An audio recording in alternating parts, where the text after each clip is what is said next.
রবীন্দ্র সরোবরের যেখানে আজ কাপলরা ডেটিং করে, ঠিক ১০০ বছর আগে সেখানে মানুষ জ্যান্ত বাঘের মুখে পড়ত। হ্যাঁ, ১৯২০ সালের আগে আজকের রাসবিহারী থেকে ঢাকুরিয়া পর্যন্ত পুরো এলাকাটা ছিল একটা আদিম অন্ধকার জঙ্গল আর ম্যালেরিয়ার নরক।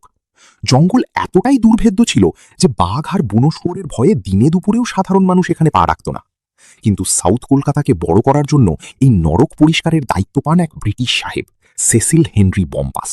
টানা ৯ বছর হাজার হাজার শ্রমিক নিয়ে চলে খনন কাজ। বম্পাস সাহেবের ইঞ্জিনিয়ারিং বুদ্ধিটা দেখুন। তিনি জঙ্গলের মাঝখানে বিশাল গর্ত খুঁড়ে মাটি বের করলেন, আর সেই মাটি দিয়ে চারপাশে নিচু জলাভূমি বুঝিয়ে আজকের আধুনিক সাউথ কলকাতা বানালেন। আর ওই গর্তটাই হলো আজকের ৭৩ একরের লেক। শুরুতে কলকাতার মানুষ কৃতজ্ঞ হয়ে এর নাম দিয়েছিল বম্পাস লেক। পরে মুখে মুখে সেটা হয় ঢাকুরিয়া লেক, আর অবশেষে ১৯৫৮ সালে বিশ্বকবির সম্মানে নাম রাখা হল রবীন্দ্র সরোবর। বাঘের ডেরা থেকে আজকের কলকাতার অক্সিজেন হাব। আচ্ছা, ইতিহাসের খাতিরে এই লেকের আসল নাম কোনটা হওয়া উচিত ছিল? ব্রিটিশ বম্পাস লেক, ঢাকুরিয়া লেক, নাকি রবীন্দ্র সরোবর?